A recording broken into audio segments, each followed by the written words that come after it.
இன்னைக்கு நம்ம பார்க்க போகிற டாபிக் வந்து from logo therapy to ikigai அப்படின்ற டாபிக் தான் பார்க்க போகிறோம். நேற்று ஆல்ரெடி டிஃப்ரென்சியேஷன் ஆஃப் சைக்கோ தெரப்பிக்கும் லோகோ தெரப்பிக்கும் என்ன டிஃப்ரென்சியேஷன் பார்த்துட்டோம். லோகோ தெரப்பியில் நம்ம வந்து ஸ்பிரிச்சுவலாக யூஸ் பண்ண போகிறோம். ஸ்பிரிச்சுவலிட்டி யூஸ் பண்ணிவிட்டு நம்ம வந்துட்டு நம்மளோட இக்கிகையை கண்டுபிடிக்க போகிறோம். அதுக்கப்புறம் ஒரு கேஸ் ஸ்டடி சொன்னாங்க. ஒரு மதர் வந்து சூசைட் பண்ணிட்டாங்களா, அவங்களுக்கு ஒரு 2 குழந்தைங்க இருந்துச்சான். ஏன் சூசைட் பண்ணாங்கன்னு பார்த்தா அவங்க ஸ்ட்ரெஸ்னால சூசைட் பண்ணிட்டாங்க. அப்போ அவங்களுக்கு நெக்ஸ்ட் பெட்டில் இன்னொருத்தவங்க இருந்தாங்களா, அவங்களுக்கு பார்த்தா குழந்தையே இல்லையா. அதுக்கப்புறமா இவங்களுக்கு தோணுச்சா, நம்ம இவ்வளோ நல்ல விஷயம் பண்ணியிருக்கோம், ஒரு குழந்தைய நல்லபடியாக வளர்த்துருக்கோம், அந்த குழந்தை வந்து டிசபிலிட்டி, அந்த பையனை வளர்த்து அவனை பெரிய ஆள் ஆக்கியிருக்கோம், அவனை நம்ம கைண்டாக வளர்த்துருக்கோம், ஸோ இவ்வளோ விஷயத்த நம்ம பண்ணியிருக்கோம், அப்புறம் ஏன் நம்ம லைஃப்பை ஃபெயிலியர் நினைக்கிறோம் அப்படின்னு சொல்லிட்டு அவர் நினச்சாராம். அதே மாதிரி ஒரு டாக்டர் வந்து டிப்ரெஷனில் இருந்தாராம்.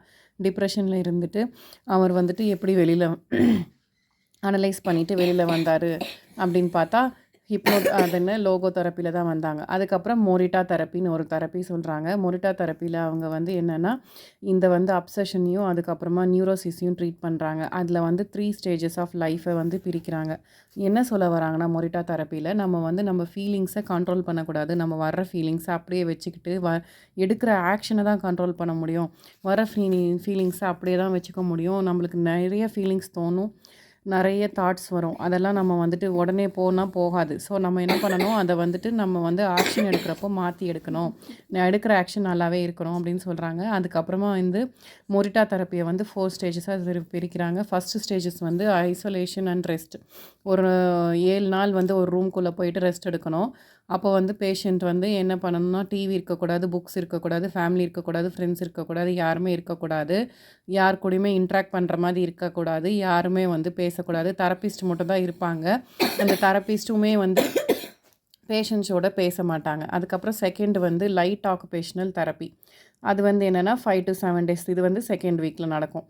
அப்போ வந்து பேஷண்ட் என்ன பண்ணுவாங்கன்னா, ரிப்பீட்டேட்டிவ் டாஸ்க்ஸ் வந்து சைலண்ட்டாக இருக்கிறது தான் ரிப்பீட்டேட்டிவ் டாஸ்க் இருக்கும். டைரி வந்துட்டு எழுதலாம். டைரியில் வந்து ஃபீலிங்ஸும் தாட்ஸும் எழுத வைப்பாங்க.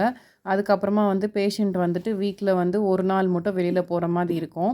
அப்போ ப்ரீத்திங் எக்ஸசைஸ் பண்ணலாம், நேச்சரில் போய் வாக் பண்ணலாம். அதுக்கப்புறமா வந்து simple activities such as drawing, gardening, painting அந்த மாதிரிலாம் பண்ணலாம். ஆனால் நிறைய நேரம் வந்துட்டு பேசக்கூடாது யார் கூடயும், தெரப்பிஸ்ட் கூடயும், தெரப்பிஸ்ட் தவிர வேறு யார் கூடயும் பேசக்கூடாது. ஸோ 2 இடத்துலையுமே நம்ம பேச மாட்டோம் யார் கூடயுமே. அதுக்கப்புறமா ஆக்குபேஷனல் தெரப்பி. இந்த ஸ்டேஜில் வந்து ஃபிசிக்கல் மூமெண்ட் பண்ணலாம், லெக் ஸ்ட்ரெச் பண்ணலாம், கொஞ்சம் எக்ஸசைஸ் பண்ணுற மாதிரி பண்ணலாம், அப்புறம் ரைட்டிங், பெயிண்டிங், அப்புறம் செராமிக்ஸ் பண்ணலாம். இப்போ வந்து பேஷண்ட் வந்து யார் கூடயாவது பேசலாம் ஏதாவது டாஸ்க்குக்காக. அதுக்கப்புறமா வந்து 4th வந்துட்டு return to social and real world. அப்புறம் அவங்களோட ரியல் வேர்ல்டுக்கு போயிட்டு ஹாஸ்பிட்டலில் இருக்கவங்களோடலாம் ரீஇன்ட்ரடியூஸ் பண்ணிக்கிட்டு சோஷியல் லைஃப் போயிட்டு மெடிடேஷன் பண்ணிவிட்டு ஆக்குபேஷனல் தெரப்பி டெவலப் பண்ணிவிட்டு ட்ரீட்மெண்ட் போகிறோம். அதுக்கப்புறமா நைக்கன் மெடிடேஷன். மொரிட்டாவில் வந்துட்டு என்ன சொல்லியிருக்காங்கன்னா, நைக்கன் மெடிடேஷன் மாதிரி ஒன்று போட்டிருக்காங்க. அதில் வந்து என்னென்னா ஸ்கூல் மாஸ்டரி நாலேஜ் மாதிரி பண்ண போகிறோம். அதுக்கப்புறமா வந்துட்டு நம்ம என்ன கிடச்சிருக்கு, இப்போ ஒருத்தவங்களோட நம்ம சண்டை போட்டோன்னா அவங்கள பற்றி என்ன யோசிக்க போகிறோம், அவங்கக்கிட்டேருந்து நம்ம என்ன வாங்கியிருக்கோம், அதுக்கப்புறம் நம்ம அவங்கக்கிட்டேருந்து என்ன கொடுத்துருக்கோம், எதனால் இந்த ப்ராப்ளம் வந்துச்சு அப்படின்னு சொல்லிட்டு ஐடென்டிஃபை பண்ணுறப்போ நம்மளோட கோவங்கள் குறையும், அப்புறம் நம்ம சண்டைகளும் பண்ணாமல் இருப்போம் அப்படின்னு சொல்கிறாங்க. அப்போ வந்து நம்ம இப்போ கடைசியில் வந்துட்டு now ikigai, logo therapy, Morita therapy எல்லாத்தையுமே கலந்து பர்சனலாக வந்துட்டு ஒரு எக்ஸ்பீரியன்ஸை கொண்டு வந்துட்டு நம்ம வந்து இக்கிகையை கண்டுபிடிக்க போகிறோம். இக்கிகைக்கு வந்து கண்டுபிடிச்சதுக்கப்புறம் நம்ம வந்து பேலன்ஸ்டாக இருப்போம். ஈட்டிங்கும் வந்து நம்ம மைண்டு வந்து ஒரு ஃப்ளோக்கு கொண்டு வந்துட்டு பேலன்ஸாக வச்சுக்கணும்.